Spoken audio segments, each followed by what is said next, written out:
No, serious question though. Where are the oldest daughters at right now? Where? Ooh, wee, girly, sit down. You will never believe all that I have to tell you and everything that's gone down the last 5 years. So, COVID, like we all know, literally changed the game. And I realized after a 20+ year marriage that no amount of counseling, no amount of books, no amount of therapy was going to actually fix the problem. That I had gotten married way too young because religion told me to, because my parents told me to, because I was trying to please everybody.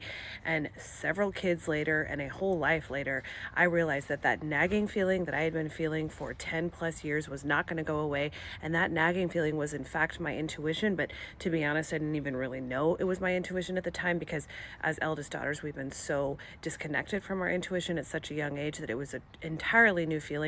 But I just knew that the relationship was over. I got out of that marriage. I went on a crazy find myself journey with probably a little bit too much alcohol involved, with friends that were around to go out with me but didn't necessarily show up and meet my needs or reflect the time and attention and love I was giving them. Because again, eldest daughter syndrome, I'm used to giving and never getting back in return what I'm putting out. After a series of bad relationships with narcissists and men that I was giving, again, everything to and getting nothing in return, and in fact was chasing love and being emotionally manipulated, feeling like shit, having hangovers, and wearing clothes that I had no business wearing, I should have been wearing in my 20s, I realized, listen, it's time to settle down, hunker down, and figure out my life. I got real straight with myself and said, girlie, you got some healing to do. We can't chase anymore. We can't be pandering for love anymore. We got to get real clear about what it is we deserve. And I stepped into literally my highest healing timeline, where I tended to myself. I was alone. I wasn't chosen. Imagine that. And I just did the work, the healing work that needed to be done. And after a short period of that, not even very long, I met my soulmate, my person I was supposed to be with for my entire life. And we got married very quickly. And we are now settling into married life and co-parenting and raising kids together and creating and living the life of our dreams.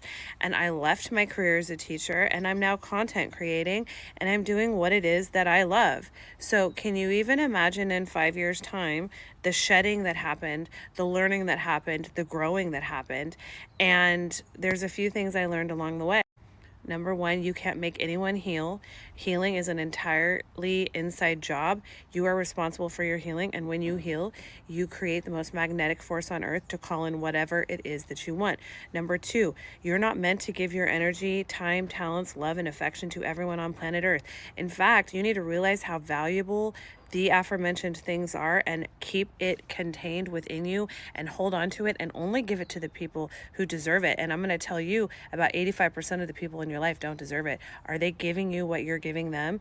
Can you count on them to keep your name safe when they're with other people? Do they want the best for you? Are they happy when good things happen for you? If the answer is no to most of those questions, then those people need to get out of your life. So I learned really quick that, like, as an eldest daughter, I'm surrounding myself with so many people and caretaking so many people, but very few of them actually deserve my time and attention. And lastly, I just learned to prioritize myself, to love myself as the greatest love affair that I will ever have. And then all the people that come into my life on that trajectory, that energy, and that frequency, those are the people that deserve to be there, because they are reflecting back to me what I am already giving to myself. It is all in the healing journey, and it's all in leveling up. Hope this helps.